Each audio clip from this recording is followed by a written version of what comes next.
Yeah, g'day again. Follow-up video. This is what directed me to the problem. On the left you can see SRA11.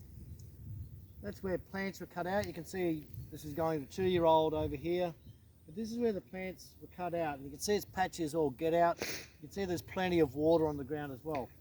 This is SRA30 and that's looking comparatively healthy. There's much more of it there. I've been through it. There's very little, if any, chlorotic streak to be found there. Now I did make a mistake in my earlier thing. I said Gerharda Jesuit. No, I mixed them up. Gerharda Wilbrink discovered it. She was the one who produced the first artificial crosses of Saccharum spontaneum and Saccharum officinarum, from which our modern sugar industry is born. Jacob Jesuit, he used one of her crosses to produce the famous Javan Wonder cane, POJ 2878. Now come and have a closer look at some of these streak symptoms. Very boggy. The chlorotic streak organism, as I mentioned earlier, it's transmitted, it attacks the roots. It's actually transmitted by water. You can see the drainage here isn't great. We've had a lot of rainfall. It's been warm conditions as well, which is prime conditions to transmit this disease. It's caused by an organism, a protist called Phytosochomonas venenatans.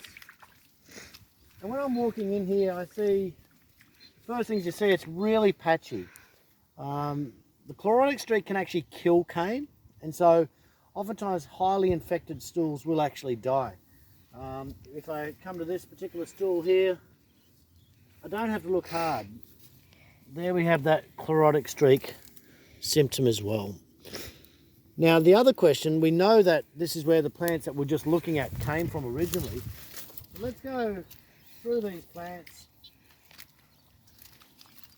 Won't take, we want to see, oh look, here's some more streak. It's really not hard to find this amount of streak. That's definitely going to be causing significant production issues for this crop. The one thing we'd like to know is whether it's also in the 2-year-old, whether it's in the rest of the cane that wasn't cut for plants. So we can wander over to the 2-year-old here and look.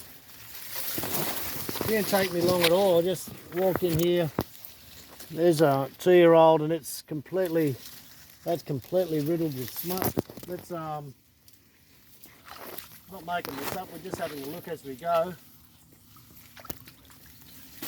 Really, look out, this muggy in here. This is perfect, absolutely perfect conditions for chlorotic streak. And here we go. Like if we actually did a full disease survey, what I would be doing when I generated the ratings for the 20 varieties that were growing in a major way at Harwood a few years ago, what I did is I went in and I actually counted individual streaks on the canes, and then I did a assessment. Okay, we have so many streaks in so many meters, we can say that this cane had a high susceptibility or a low susceptibility to the chlorotic streak disease. It's a major one and there's not much we can do about it. In this situation, what we know is that being spread by flood water and standing water, if we can get the cane out of that water, it's going to help.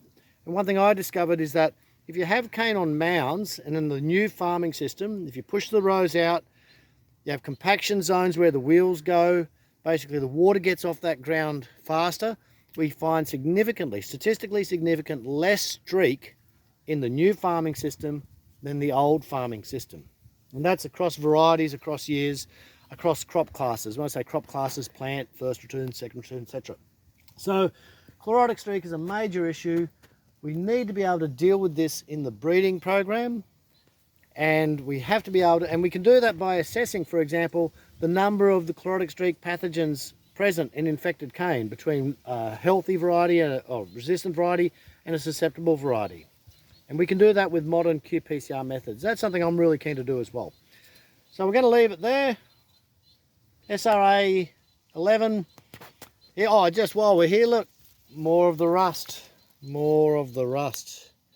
That's an issue. More of a rust, and look, there's the stings from that hopper again. Yeah, I think, yeah, if I owned a cane farm, I'd be putting a line through this variety. We're going to finish on one more streak symptom. This is an early streak symptom. It hasn't actually gone fully yellow yet, but that's definitely going to go streaky. That one there beside it, that's already streaky. Yeah, it's a major disease. It's going to cause us a lot of problems. All right, signing off.